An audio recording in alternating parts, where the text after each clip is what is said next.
help you to make the validation process a little bit easier. So tonight, what we're going to talk tonight, I said that we're going to talk about the biggest fears when you're starting your validation process. So, but first I would like to welcome everybody to this special live session, which is live session number 94, which is part of the free workshop, Engineering Qualification Validation. And I'm very happy that obviously for 94 weeks, we almost get into the 100 and then almost get into the 104, which is going to mark our 2 years of live sessions and almost 2 years of my project as well. Some of you, I know that some of you are following me since the beginning. I started this project in April, actually 18th of April was 20, well, I started 18th of April, but I published my first video on the 20th of April 2019. So it's going to be 2 years of this project. But first, for those that don't know me, my name is Gerson Ida. I'm the founder of www.engineersinaustralia.com, a website to share content of value and useful information to help you in your journey to validate your engineering qualification in Australia. And I also share information about other things related to engineering, like workplace health and safety, environmental management, day-to-day of engineering in Australia, and also about a very popular series that I have. It's about professional engineering recruitment, how to get your first professional job here in Australia. And if you haven't joined my Telegram group yet, you can use the link that I'm going to paste in Facebook and YouTube. Those ones in Instagram, you can go to my bio and the link is in the link tree. Once you click in the link tree, it will open up a few buttons, and one of the buttons is for you to join my Telegram group. But for those in Facebook and YouTube, I'm just going to paste the link there. So you just need to download the app first. So you go to Telegram and download the app. And once you download the app, you can click on this link and then you'll be redirected to the group and you can join the group there. As I said, this morning here in Australia, obviously it was evening in Brazil and in Colombia and Venezuela and Argentina and other countries that participated in the live webinar. We had the opening webinar where I explained how the workshop is going to work, and I spoke about the procrastination. So if you missed the live webinar, again, you can go to the web workshop page, and then you can watch from there. So and I'm going to create a PDF of this live session. So I'm going to show you how the PDF is going to look. Hopefully it will work. Yes, I think it is working. So I spent a lot of time also putting together some information, and this is the PDF that I'm going to be posting in the Telegram group. So if you're not part of the Telegram group, you're not going to have access to the PDF. And there are a few other things that I would like you to do, because I'm giving all of this material for free. So I think I've got the right to ask few things. So what I'm going to do in the middle of the live session, I'm going to take a picture with my mobile of this PDF. I'm going to put a post in my my Instagram profile, and I would like to see some engagement. I would like to see likes and comments. If you just like, but if you don't comment, it doesn't count. Gotta have likes and comments. If I have likes and comments answering this question, what is your biggest fear in the validation process? I will then produce a PDF of this document, which is going to be protected by a password. So you got to stay until the end, because I'm going to let you know the password as well. And obviously, I want you to stay until the end, because the information that I'm going to give to you is really important. If you are really serious about your validation process, I know that you're going to stay until the end because this morning, many of you stayed 2.5 hours. Yeah, you guys are heroes. Guys and girls are heroes. And tonight is going to be probably about half an hour or 45 minutes. So stay until the end. You get the password, and then I'm going to put the PDF in the Telegram group if I've got engagement in my Instagram post. And I'm going to do the Instagram post pretty soon. So this is the sort of PDF that I'm going to do. It's got 11 pages all up. Okay, so without further ado, so let's get down to the business now. And as I said, tomorrow morning, 9 a.m., I'm going to send the first video of the workshop. It's going to be 25 minutes of video. And what I'm going to talk about, I'm going to talk about the opportunity for life transformation. I'm going to talk about the 5 different pathways to validate the engineering qualification in Australia. And I'm also going to talk about the competency demonstration report steps, the CDR steps. There are 6 steps, and in tomorrow's first video, I'm going to talk about the 6 steps. And there will be also some sections of some testimonies that I did with Leila and Walter, the 2 engineers that they got their qualification validated last year. And then on Wednesday, I'm going to release video number 2. And this video number 2 is really important because I'm going to talk about the top 7 questions about the validation process that I usually get. And I'm also going to talk about the top 7 mistakes that I see engineers making during the validation process. And also I'm going to start talking about the content of your reports. I'm going to talk about the CPD, the Continuing Professional Development, and I'm going to give you 6 practical examples of CPD. So you know and you can relate to the CPD events that you did. Oh, Gerson, I can't understand what CPD. Yeah, don't freak out. On Wednesday, after you watch video number 2, you will understand everything about CPD, and you will understand everything about the questions and mistakes that usually engineers have during this validation process. And then in the last video on Friday, video number 2 is going to be a bit long. It's got 35 minutes. Video number 3 on Friday, I'm going to talk about the other 2 types of reports of your validation process. So CPD is the first type of report in video number 2. And then video number 3, I'm going to talk about the career episodes, which is the second type of report. And I'm also going to talk about the summary statement, which is the third type of report in your validation process. In video number 3, I'm also going to talk about the risks of plagiarism, which is a very serious risk. And if you get caught by plagiarism, you can be banned up to 3 years. So I'm going to talk about the risks and how you can avoid that and what you usually not so nice to do so you get caught by plagiarism. And if you think that people don't get caught, people do get caught. I got many messages of people that got caught by plagiarism. Obviously they don't put those things in Facebook, some do, but I got many messages asking for help, to help them to fix pretty much the excuse my French, but the shitty things that they did, because it's really a mess. And I never helped because, as you know, I don't provide individual consulting services. So if you do it, it's at your own risk. There's a big risk. Engineers Australia, they have very advanced software to detect plagiarism. And if you copy or if you give to somebody else to write, you don't know if that somebody else is going to copy from somewhere, and you will get caught. So it's not worth it.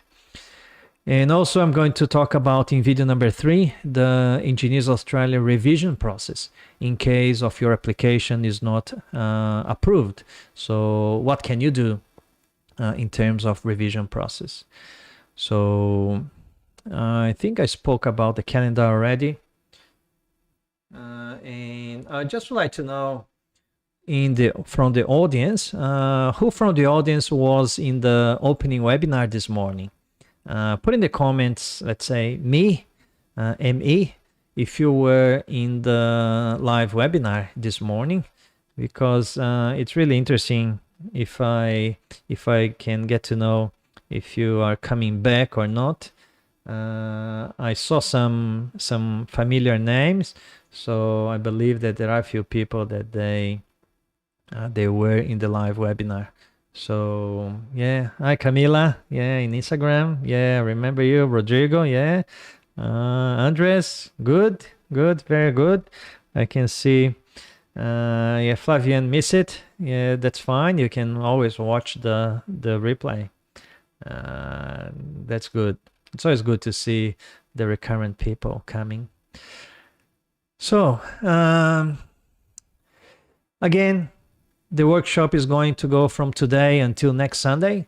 So it's going to be a bit long, but as I said in the beginning, there's a lot of content and I really want you to learn in this week how you can start your validation process. So some people, they already know a little bit about the process.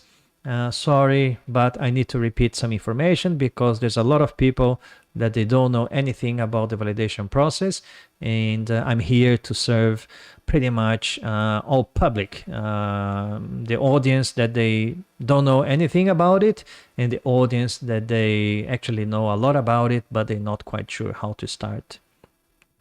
And I just want to clarify, because even today I received probably about 5 calls about if I'm going to open a new mentoring group. Because as you know, I've got, some of you know, others may not, but I have an online mentoring group. I have already 11 groups that I opened already. And I've got 10 engineers that they applied. The biggest restriction of people not being approved more is because they need to do the English test. And some of them, they're still struggling to get the minimum test score, so they haven't applied yet. But those ones that they've applied, I've got 10 engineers that they applied, and all of the 10 engineers already been approved. So if I'm going to open a new mentoring group, probably I will, because I got already many people asking if I'm going to open a new mentoring group. So next Sunday, I'm going to, in the closing webinar, if I open a new group, I'm going to explain everything about this mentoring group. But I'm going to decide during the workshop. But tonight is going to be about the biggest fears when starting the validation process. And if you have a particular fear, if you are scared about anything in your validation process, if you want to put in the comments, we can talk about it. But the ones that I noticed that majority of engineers they have, first one, they have a lot of fear of not being very good in English. So this is really a common fear that a lot of you guys and many engineers they have.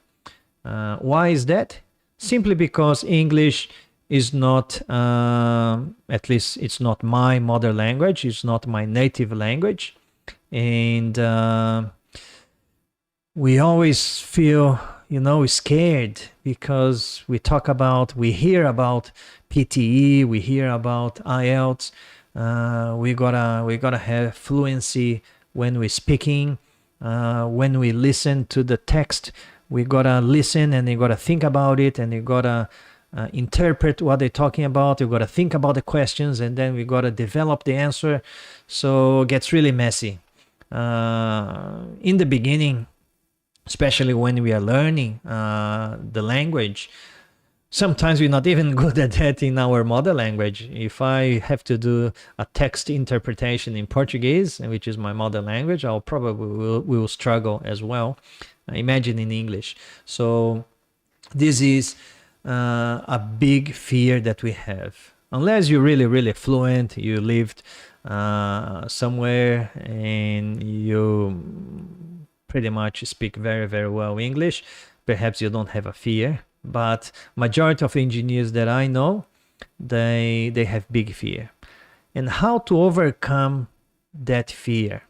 So you need to understand the validation process will require you a proficient English level. So you gotta be proficient. And being proficient, it doesn't mean that you gotta speak like a native English speaker. It doesn't mean that you gotta be 100% fluent. You gotta be proficient, because IELTS number 6 in the test is the proficient level. If you're really native, not even native, because I know a lot of Australians that if they were to do IELTS test, their tests were not going to be good. Their grammar, some of the Australians that I know and I work with, their grammar is so poor, so bad, that they wouldn't really even pass the IELTS test. But the fluent level, it's probably IELTS 8, 8.5, 9. Of course, 9 I think is the highest grade. So if you get 8, 9, you're probably fluent. But you need 6 in each band: reading, speaking, writing, and reading. So 6 in that means that you are proficient. And this is the first understanding. You need to kind of move away this fear that you need to be fluent. You don't need to be fluent. You just need to be proficient. Obviously, when you're doing the speaking test, you need to be fluent in that level. You gotta have, a fluency. And there's always a trick to that. The English schools, they teach you, so you speak slowly. If you start speaking very fast, and then if you ended up doing a lot of pauses and you break, then obviously you're not fluent. But if we speak slowly, or not too slow, but slower, and you're not going to then get those breaks and those pauses.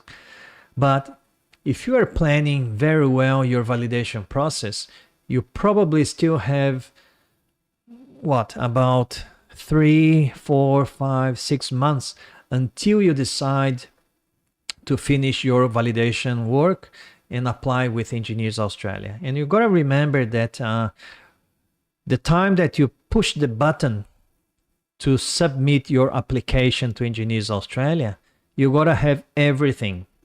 So you cannot kind of just upload a little bit here, a little bit there. You got to have everything. You got to have your documentation translated. You got to have all your reports. You got to have the copies of your documents, your certificates, everything. And you also got to have your English test. So it means that you can do your English test, for example, towards the end. So if you're going to take between 3 and 6 months until you prepare everything for your validation process, it means that you still have another 3 to 6 months to improve your English. And I've got many students of my mentoring group that once they started the validation, and then once they finish, because they're also studying or they were working, they didn't really finish too quick. But some of them, because they were preparing their documentation, they were reading a lot of technical articles, they were reading a lot of the technical specifications, they were going to Engineers Australia website and attending webinars, etc. Their level of English actually improved outside of the English school. So, and that gives you a lot of confidence, because once you read technical articles, and I mentioned that in this morning live webinar, once you start reading technical articles, you can read magazines, you can actually then train your brain with those technical difficulties, technical terminologies, because your brain will probably be afraid of the technical terminology as well. And once you get used to the technical terminology, you are getting used more with English, you will overcome that fear. But obviously, if your English is very, very basic, yes, certainly you will need to dedicate time to study and to get professional help to improve your English. And when I mean professional help, either a private tutor or you have to enroll yourself in an English school. But if you have an intermediate English level, I certainly encourage you to start your validation process, because you will see that in 3 or 6 months' time, you will improve your English. Fear number 2, I believe, it's not that one is the highest. I just listed few here. They're not in order.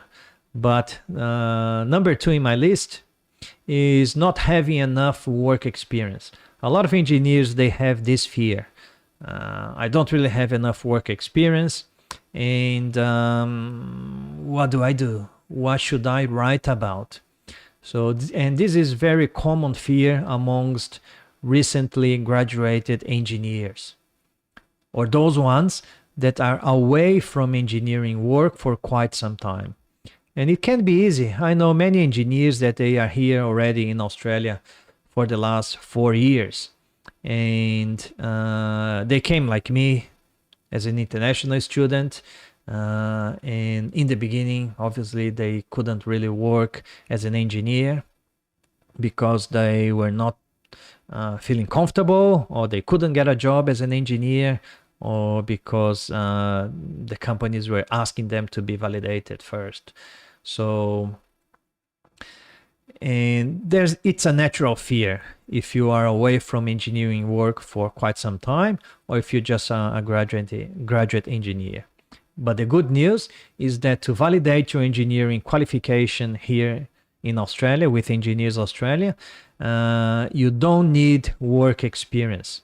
Engineers Australia is one of the few, I don't know if it's the only one, but I think it's the only few ones that they don't require work experience to validate your qualification. So, which means that you can use just academic engineering experience. Obviously, as long as they match the occupation definition of ANZ SCO, Australian and New Zealand standard classification of occupations. A lot of people, they don't know what ANZ SCO is, but please pay attention. This is very, very important. I mentioned that in the morning today in the opening webinar, and I'm going to mention again now. So, yeah, I'm going to mention again now. And I'm actually going to show you guys the website of the ANZ SCO, because I believe it's quite important for you to understand what I'm talking about. So when you go to, and I'm going to put this website in the PDF as well. I'm just going to make it slightly bigger so you guys can have a better look, especially those on Instagram. So when you go to the ANZ SCO, the Australian and New Zealand Standard Classification of Occupations, you gotta remember that that's from the Australian government, Australian Bureau of Statistics, and the Immigration Department, or Department of Home Affairs, I think that's how they call the Immigration Department. They use the definition of occupations in the migration process according to the ANZ SCO. And Engineers Australia then uses the same definition when they are assessing your qualification. So what does that mean? It means that if you are applying for, let's choose somebody here in the audience. The first to put what type of engineer you are, I'm going to search here in the ANZ SEO and I'm going to talk about it. So if you tell me what sort of engineer are you, I will then try to find it, and then we can talk about it. So let's see who's going to put Andres, telecommunication. Yeah, well done. So let's find the telecommunication engineer here on the website. And thanks, Andres. I like the interaction. You know, I'm here in front of the computer. I'm talking about things, and obviously there's no return. But I'm assuming that you guys are still awake, not sleeping. Rodrigo is mechanical. We can, if you want to, if you don't mind, we can spend a little bit of time, and we can then search few more engineers here. But telecommunication engineer, Andres, and I think that Andres, I think you were in this morning's webinar session. I think I remember your name, unless you were there was another Andres. But how you find your occupation here? So you go to the well, let's go since the beginning. So let's go to Google. I'll show you how, a little bit of a tutorial, live tutorial. So google.com.au, and then you put in here, very important, you can either put your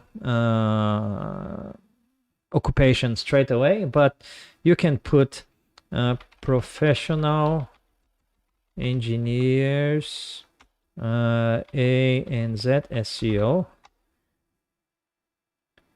And then here, the first is going to be A and Z SEO. So you can click, gotta make sure that is the Australian Bureau of Statistics website. Don't go to the other ones. The other ones are all immigration or migration agencies that they just want your business. So you go to the abs.gov.au, which is the government website. And obviously, it's the most reliable source of information in terms of ANZ SEO. So you click in there, and then you will come to that page that I showed you.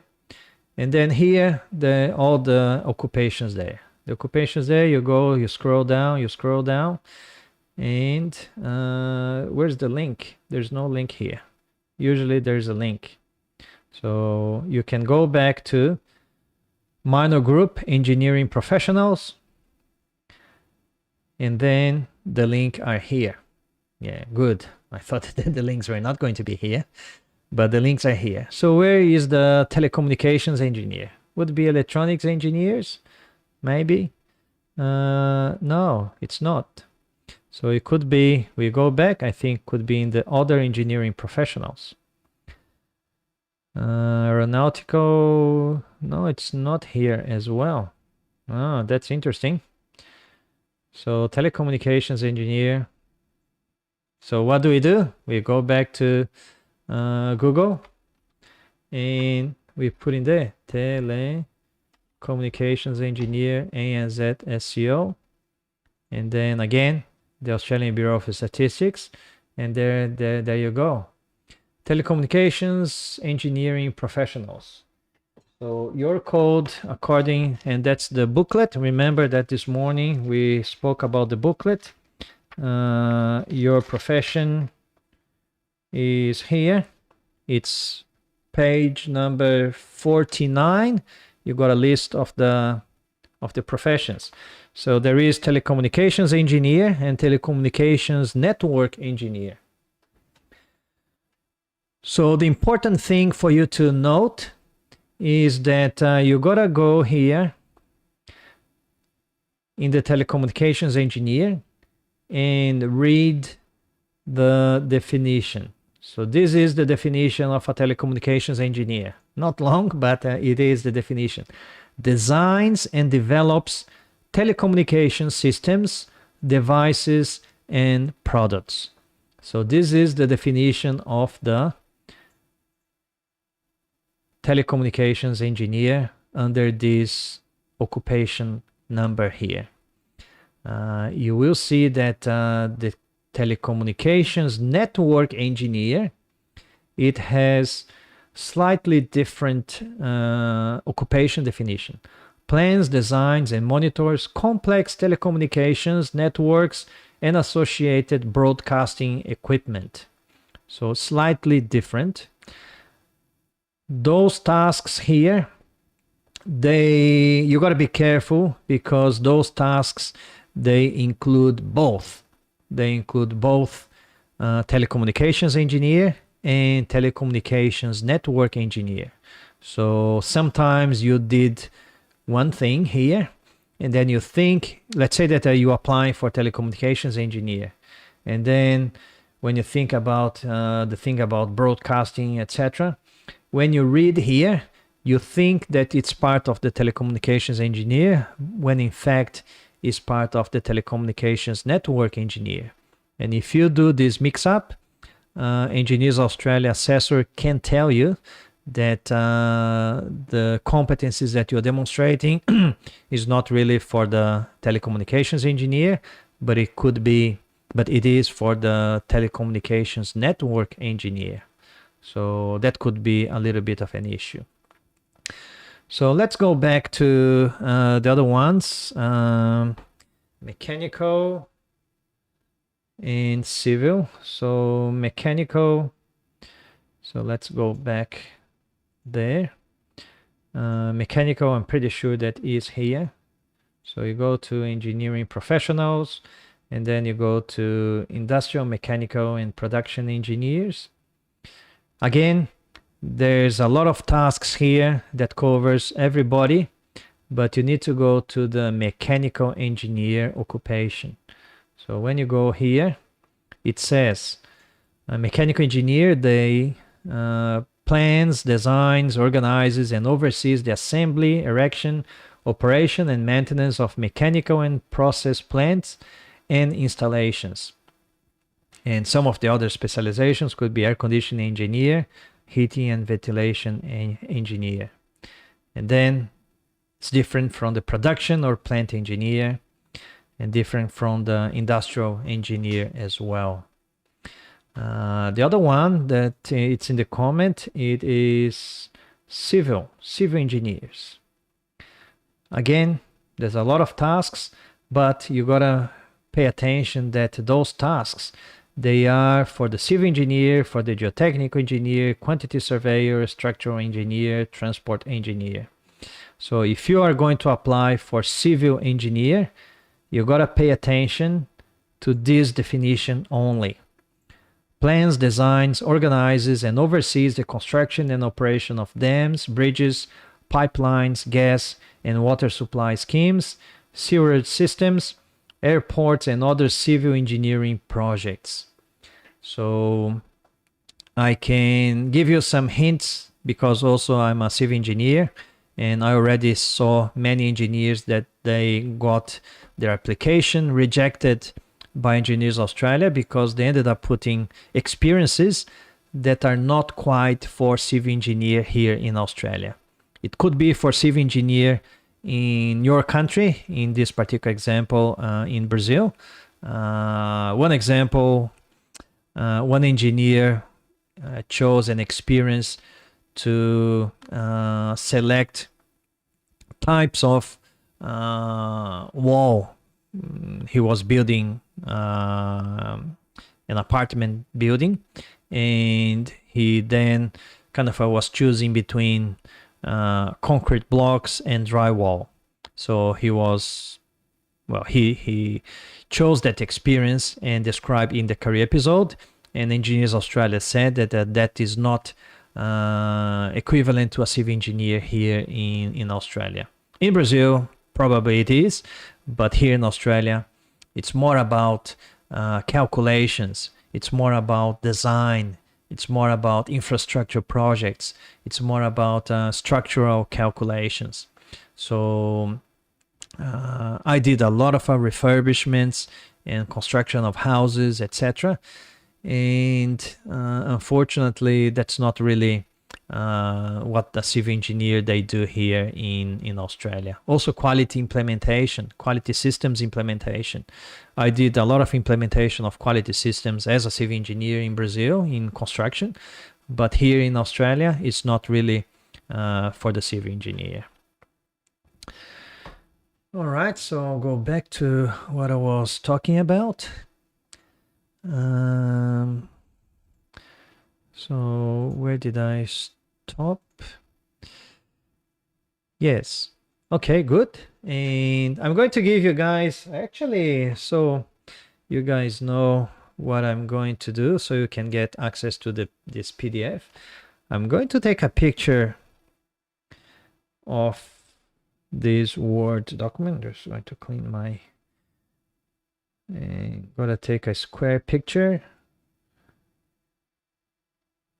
Yes. So I took a square picture, as you probably can see there. And I'm going to do a post in my Instagram just now. So, and then you'll be able to like and answer the question. So if I get engagements, then I will produce the PDF and I'm going to put in my Telegram. So I'm going to, in the description, I'm just going to ask the question. So what is your biggest fear in the while typing? Maybe you just hit like in your Instagram and Facebook and YouTube, so it helps the tool to spread the message, the good message. So what is your biggest fear in the validation process? Question mark. Write in the comments to get the PDF. Well, those that are, you guys that are here, you know, when you see that, those that they were not here, they will ask, what the, you know? So I'm sharing now. So it is there. So yeah, that's the post in my Instagram. So you don't need to do now, you can do after the live session finishes. So just like the post and then put in the comments your biggest fear during the validation process. And if you do that, if I get engagement, I will produce the PDF and I'm going to post the PDF in the Telegram. And I'm going to give you now the first half of the password. So the first half of the password is the word why, W-H-Y. So all in small letters. So the first half is why. Okay, so the third biggest fear is not having access to academic work, because I just mentioned before that you don't need to have work experience to validate your engineering qualification, but some of you probably already graduated a long time ago, and because you graduated a long time ago, you may not have access to your academic work. I have one student that she graduated in 2003, and the experience that she had as a civil engineer in Brazil wasn't really good for the career episode. So she had to go back to the studies, to the work that she did, well, academic work that she did while she was at university, and write the career episodes based on that. And that was back in 2001 and 2003. And she did it last year. So in 2020, 2001-3, about 17 years ago.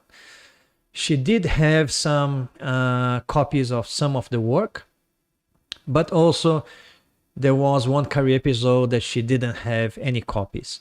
So she asked me the question, Gerson, what do I do? And I'll tell you what you can do.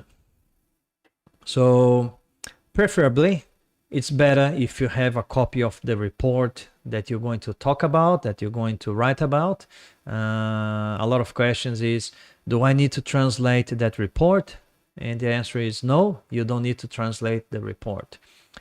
Perhaps you translate just the executive summary, but majority of the work of the reports, the executive summary is already written in English. So then you don't even need to translate anything. And why do they ask for a copy of the report if you write about your academic experience?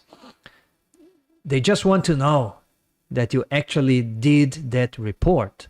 Because if you're going to talk about an academic study and if you don't have anything, you can make it up. You can kind of just pretend that you did that assessment, or if you did that report, and then you can write about it. So if you're going to write about an academic report, it's most certainly that Engineers Australia assessor is going to ask you later on, after you submit, for you to send a copy of the report. So please make sure that you have access to that. Yes, Gerson, but you said that sometimes you don't have access. So in that case, for Leila, what I suggested her to do was to contact the university and talk to the course coordinator and explain the situation, saying that that you are trying to validate your qualification here in Australia, and you're writing about the assessment that you did at that time, but you don't have a copy of the report, you don't have a copy of the assessment.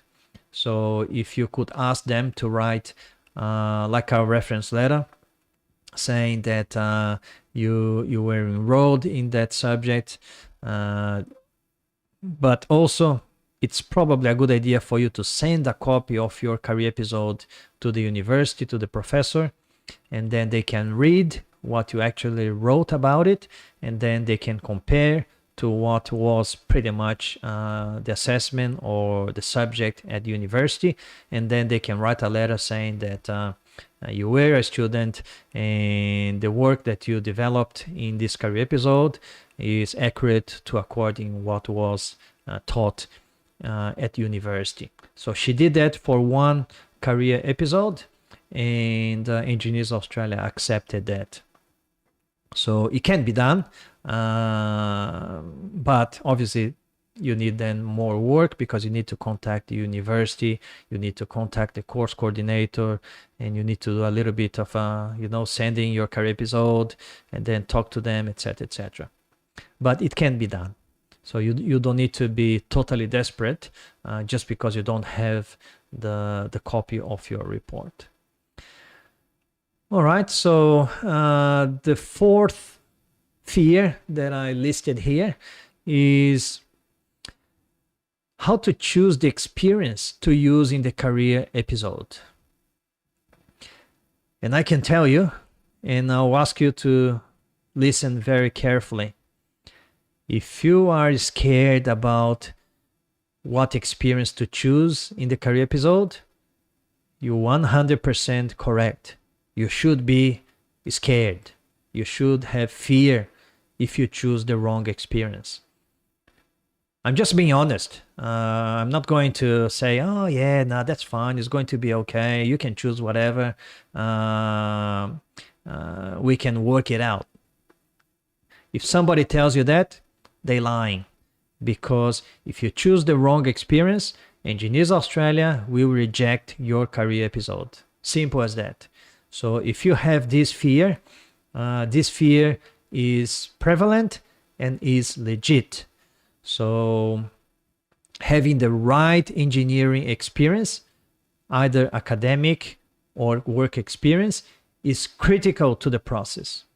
And I say that's critical because it is a matter of success or failure. So if you choose the right experience, you have success. If you choose the wrong experience, it's a failure. And that example that I mentioned to you of an engineer that asked me to help him, he chose the wrong experience. He chose the experience between choosing concrete blocks and drywall. That's a wrong experience. It doesn't really match with ANZ SEO definition. So, and as I said, a lot of those engineers, they actually asked me to provide them consultancy services to help them, because they wrote the full career episodes, and some of them Engineers Australia rejected all the 3 career episodes, and they had to redo everything. And some of them, they didn't really have any other experience. And I said to them, well, if you don't really have a design experience, if you don't really have calculation experience, if you don't really have experience that matches with the ANZ SEO occupation definition, I can't help, because you don't have the right experience, unfortunately. And it's very easy to happen, especially for civil engineers. And I can tell, because I am a civil engineer, and I was lucky because I had a lot of the experience that didn't match ANZ SEO definition. But because I had 10 years of experience when I came here to Australia, I had a lot of other experiences as well that they did match the ANZ SEO occupation definition. So I had options to choose.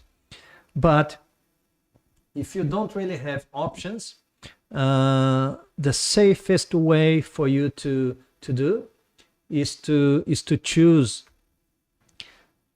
an academic study that is relevant to ANZ SEO definition.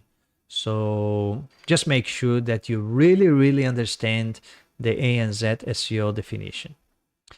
Fear number 5 is just going to check for questions, because I keep talking and then I don't really have the questions there. All right, I think I'm good. And Instagram, I'm having some, because I connected with my other profile in Instagram and it keep dropping, so I'm kind of closing and opening again, and then I missed everything that was before. So if you sent me a question that I didn't answer, if you can please send it again, because I had to close and open again. All right, so fear number 5, not being a good report writer. So this is a very common fear as well. And engineers in general are not very good report writers. Obviously, there are some exceptions. From you guys, are you guys a good, and girls, are you a good report writer? So do you like and do you write good reports?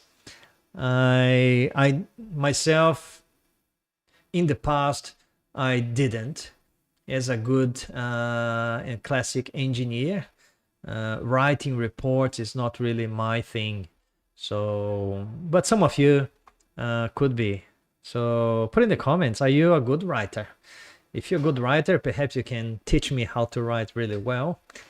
Obviously, I had to learn how to write, and I did some courses as well to learn how to write a good report. So if you're a good writer, maybe put yes in the comments. If you're not a good writer, put no in the comments. David saying totally not. I'm with you, David. Writing is something that yeah, it's not as easy as we think, and I really struggle when I'm teaching my daughter. I ask my wife to kind of help me because she's a better writer than me. So when my daughter, she's doing some essays and etc., I struggle with that. But my wife, she's really good. So David saying no. Rodrigo saying not at all. Pipe Puentes saying not at all. So yes, thank you guys. I'm not alone because certainly I'm not very well. I'm not a very good writer as well. But I had to learn. One, because when I got my job as a training consultant and a consultant back in 2005, I was delivering training and consultancy in business and project management here in Australia. So I had to learn how to do, well, I actually did the course. I'm a qualified trainer and assessor. I did my certificate 4 in training and assessment. So I had to learn how to assess competencies. And that's when I learned really how to assess competencies and how to address competencies. And that's when I started to learn a little bit about writing. So, but the good news is that when you're writing your report, you also need to write in a technical manner in some parts of the report. Not everything, but there are some graphs and diagrams and tables and calculations that you need to include in your report. And then your engineer side will kick in and you will be able to write then at least that part, a good part of the report. So the analytical bit, the diagram interpretation, tables, you'll be all right. The other things, you probably need a little bit of a training. And why do I say that report writing is a big fear? As I mentioned this morning, the CDR, you got to have 3 types of report. The CPD, which is a continuing professional development, the career episodes, and the summary statement. And the career episodes, according to the booklet, there's a minimum of 1,000 words and a maximum of 2,500 words for each career episode. You need to write 3. And I strongly suggest you guys, when you're writing your report, write close to the maximum number of words, 2,500 words for each report. So which means that if you're writing 3 reports, you're going to be writing close to 7,500 words just for the career episodes. Your CPD is not easy, difficult, but you have probably another, I'd say, 1,000 words. And then your summary statement is going to be a long document as well. You may have about 2,000 words for the summary statement. So all up, you can get close to the 9,000 words pretty much. So it's a lot of words for you to write. So when you think about it, you start, oh yeah, Jesus, I have to write that many number of words. So 9,000 words, how many pages are going to be? I'm not quite sure, but it can be almost 30 pages of report. So 30 pages, it's a lot of pages. But what can you do if you are not a very good writer? And what I can tell you is that planning and advanced thought are the keys to success. First, you need to read the booklet. You need to read the booklet very, very carefully and with a lot of attention. I spoke this morning in the webinar that it is very important. You need to read the booklet not just once, but 2, 3, 4, 5 times. It's not just reading. It's reading with attention. So that's different than just reading. And also don't leave things to the last minute. If you have a deadline, if you have a visa that is expiring and you need, your migration agent told you that you need to validate or at least apply for your validation before your visa expires, don't leave until the last minute, because if you leave until the last minute, the quality of your report is not going to be good. So you need to leave time to think, to plan, to organize, and if you do that, it will help immensely the data and information gathering.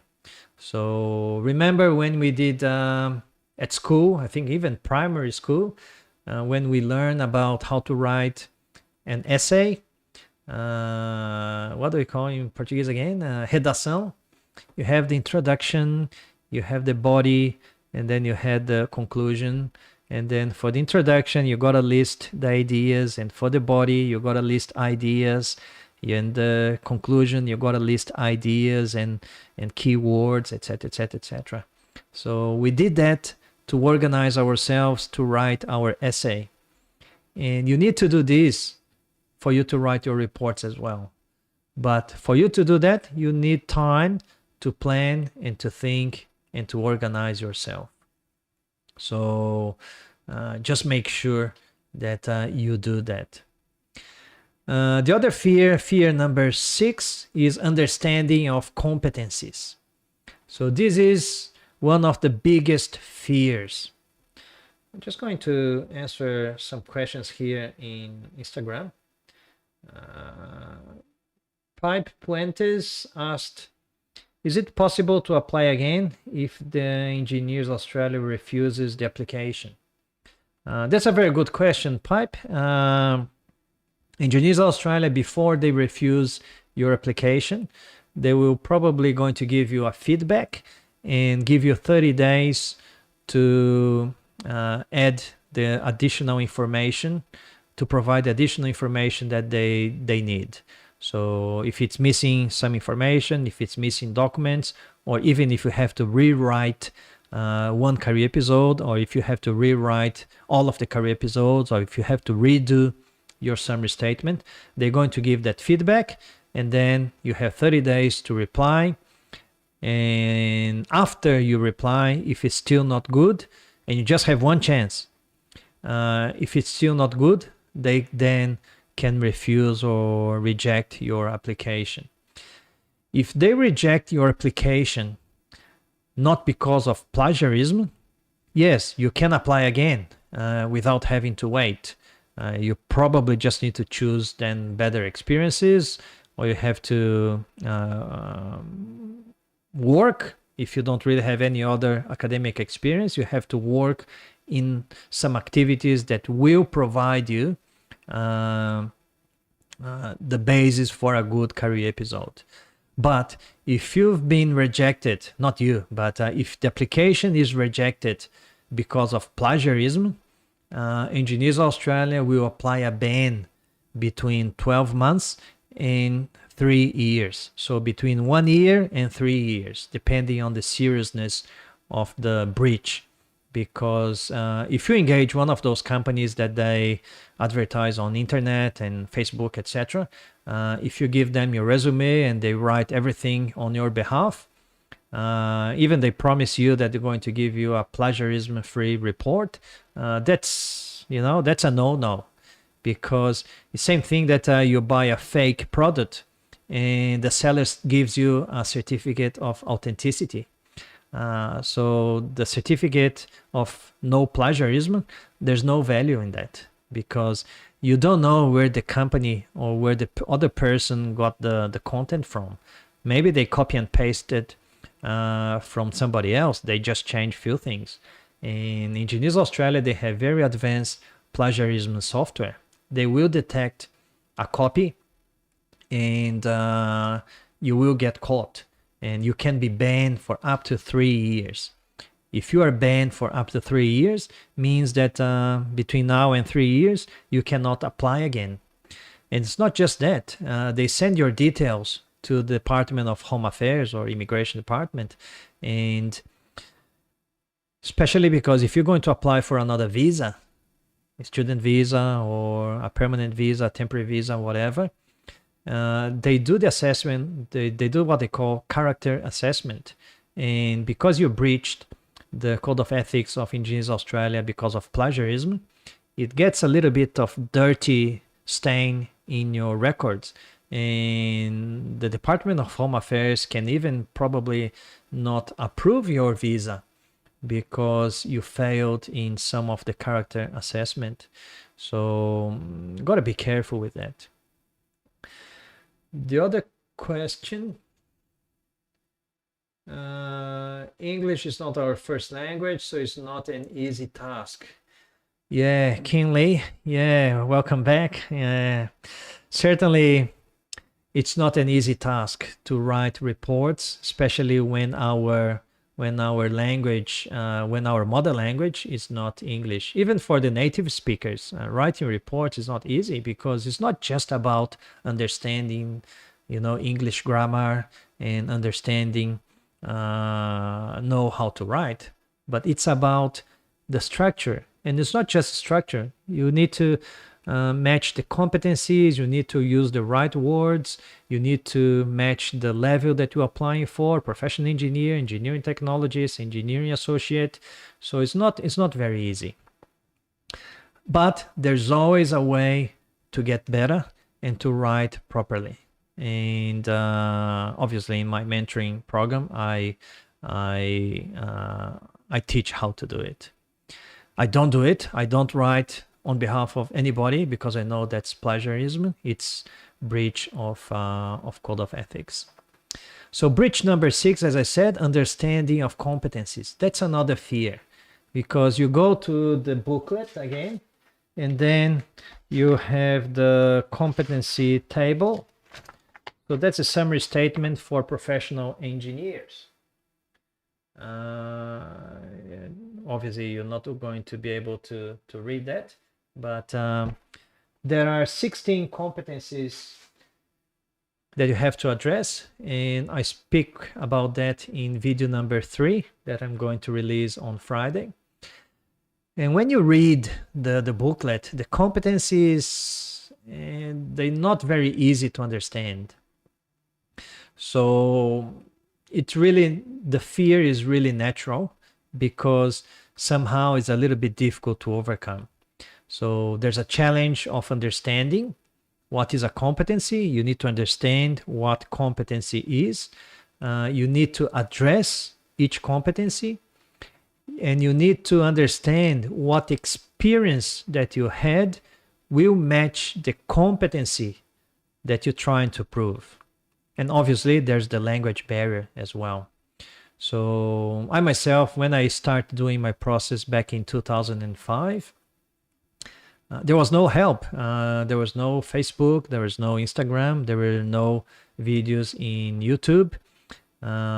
So that is back in 2005. There was Orkut.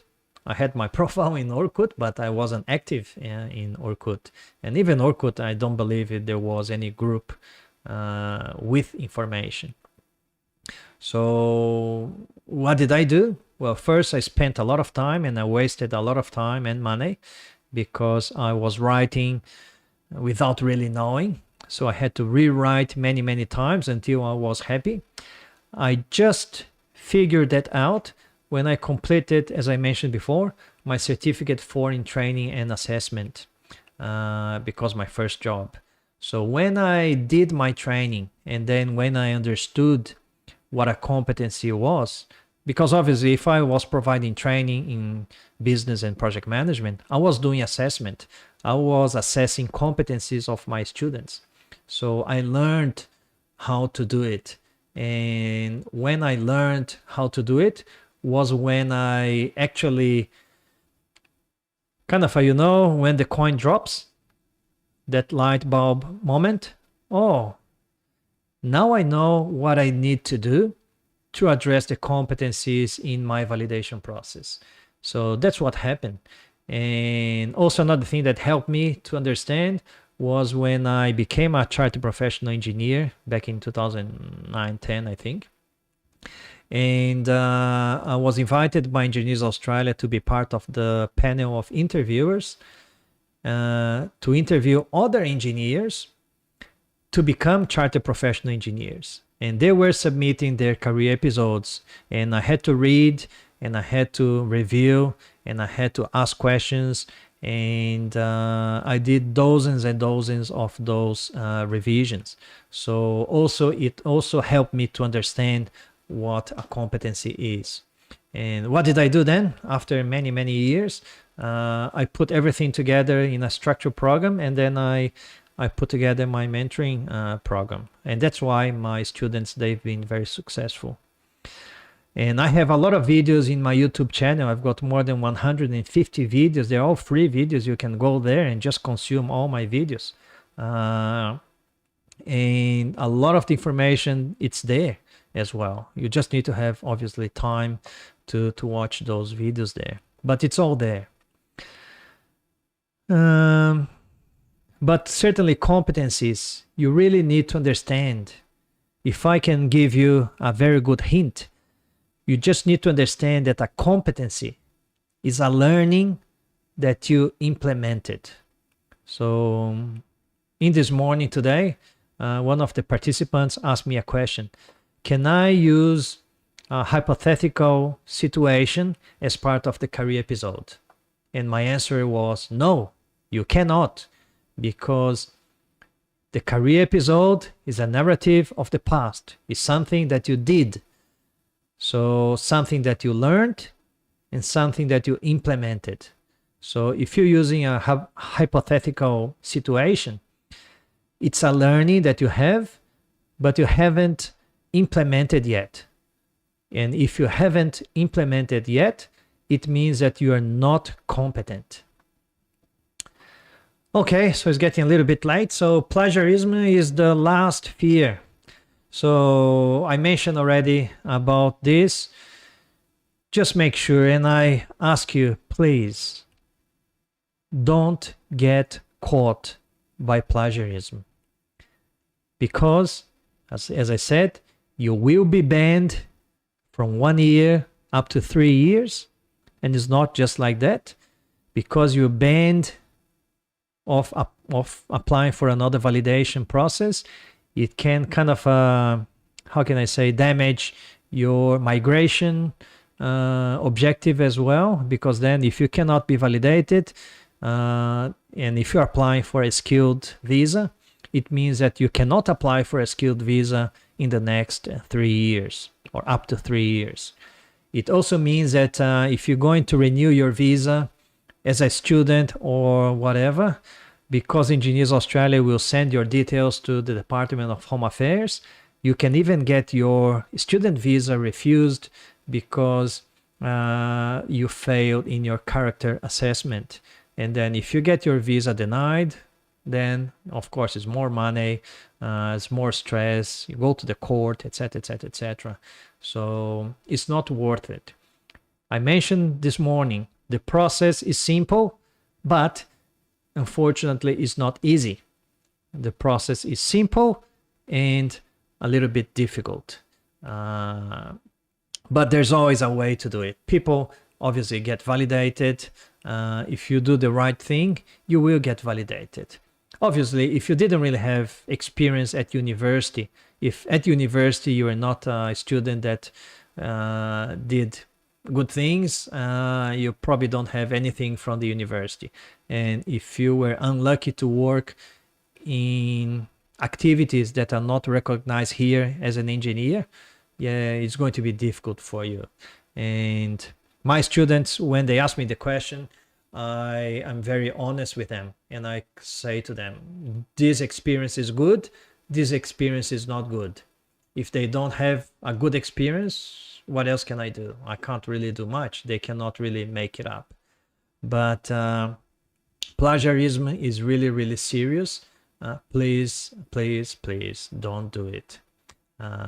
It's not worth it. And one thing that sometimes I get a little bit upset, it's because obviously I can recognize some of the names here. Some of the names, they are following me for a long time. And since I created my mentoring program, and you will see, if I open a new group, you'll see that's not expensive. I try to make a program that's affordable to everyone, especially international students. What I get upset is that I can see that a lot of people, they follow me and they etc, etc.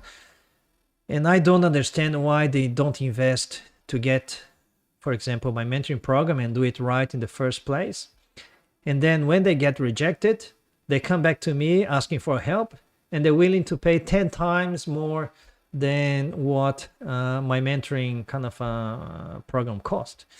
And obviously, I don't engage with them because I don't really provide one-on-one consultancy. It would be good. It would be good to, if I charge $7,000 to give a consultancy service, it's much more than I make in a month.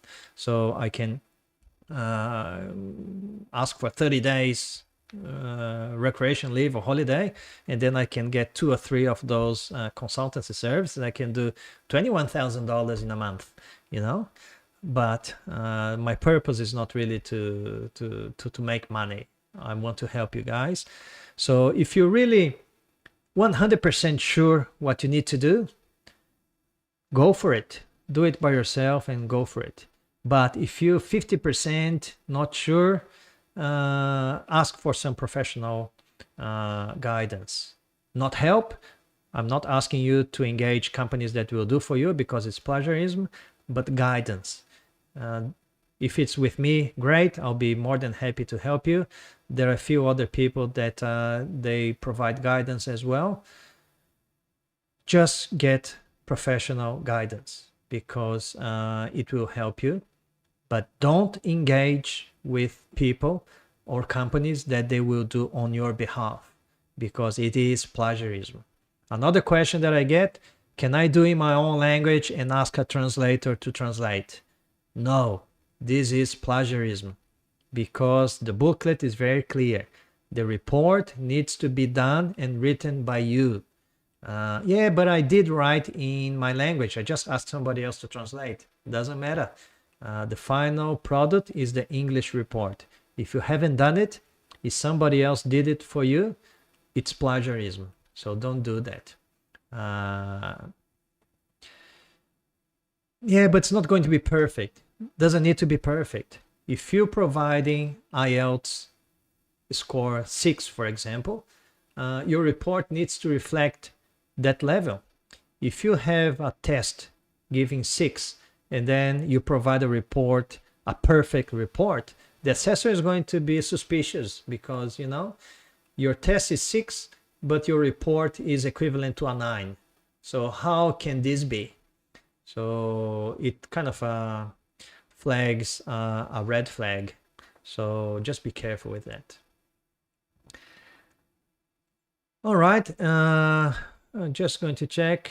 It's the last fear is how to start. A lot of people, they know everything, but they just don't know how to start. Again, that's very, very common. You get really stuck because you know everything, you read the booklet, but you just don't know how to start. And this morning, I spoke about procrastination. If you missed the webinar, go to the workshop page and the replay is there. And I spoke about the 4 types of procrastinators and some strategies to help you to overcome procrastination. So procrastination can be a fear as well. So if you are a procrastinator, you have the natural fear not to start the process because you know that you will procrastinate and you will not get done. So please ask for professional guidance. I just would like to give you some hints for you to kind of find professional guidance. As I mentioned before, obviously I'm not the only one that provide professional guidance. There's few people that I see in Facebook groups and other places that they can provide professional guidance, not professional doing. I'm not saying that, professional guidance to guide you. So you need to ask yourself. You got to remember that just because one person was successful because that person got validated, it doesn't really mean that that person can help other people. This process is very serious process.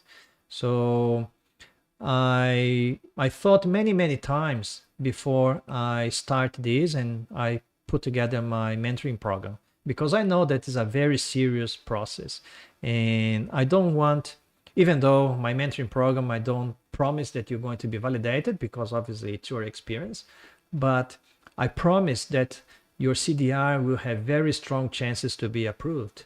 I cannot guarantee that it will be approved.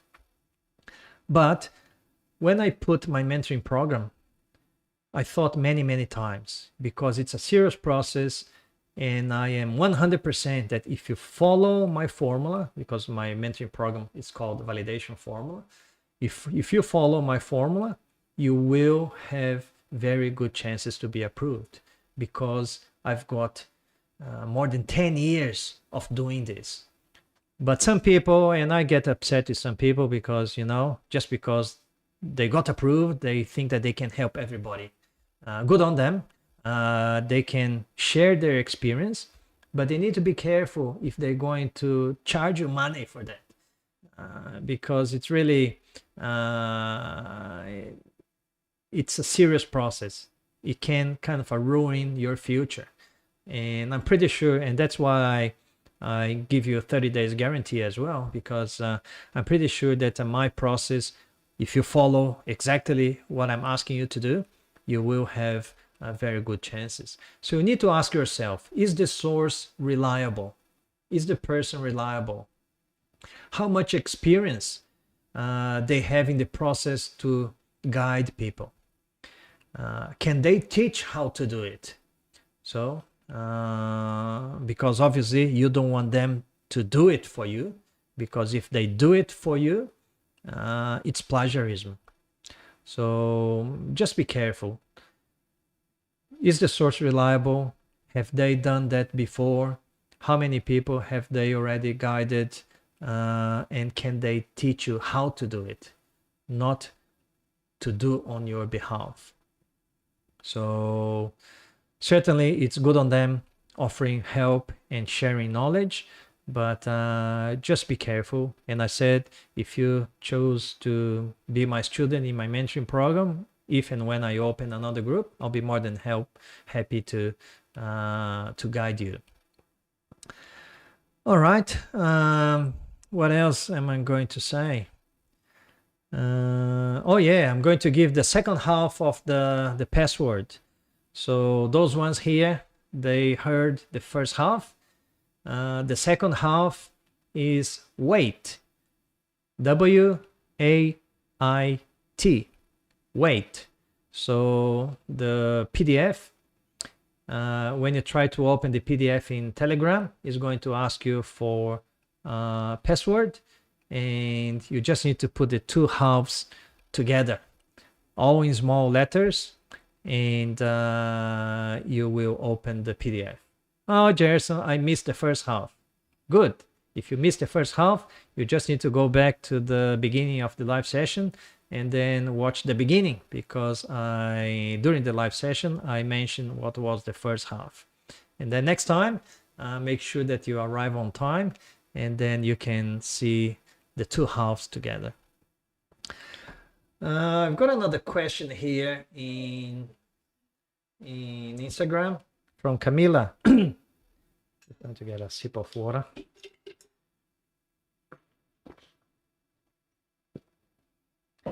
Do all the results and maths must be exactly the same from the original project, or can be different, estimated?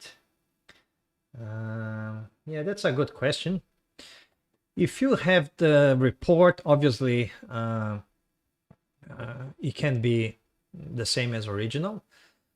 You gotta remember that it's most likely that if you're doing an academic study experience, the assessor is going to ask you for a copy of the report. So if you have a copy of the report, then it's going to be easy for the calculation and maths to be exactly the same. If there are discrepancies, and that's what we're going to, you got to be very careful. Every time that there are discrepancies, the assessor will ask questions. Another example of a person that called me and I couldn't help was that the engineer put an output of design software in the career episode. I just got to be careful to say his or her, or to identify the person. I'm not going to identify the person. But the person put the output of the software in the career episode, and put the name of the software, and put the year that was experienced. And then what the assessor did, so you know the level of details that the assessors they do.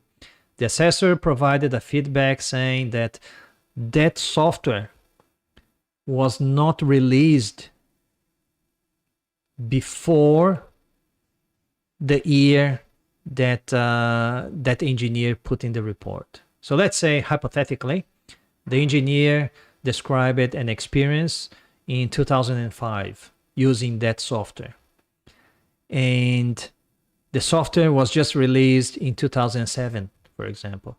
So the assessor asks, how come did you say that you use this software and have this output in 2005 if the software was just released in 2007? So the engineer couldn't really explain, and the engineer was banned for 12 months. At that time, maximum was 12 months. So you really got to be careful, because Engineers Australia, if there are discrepancies, they will ask questions. And it's not good when you have discrepancies. So you try to be as much, the closest as possible as whatever evidence you're going to provide. So just be careful with that. I'm just going to check any other question. No more questions there. This live session is going to be probably available in Facebook and YouTube. I don't believe Instagram will save the live, but the live session is going to be available for replay in Facebook and YouTube. And don't forget that tomorrow 9 a.m.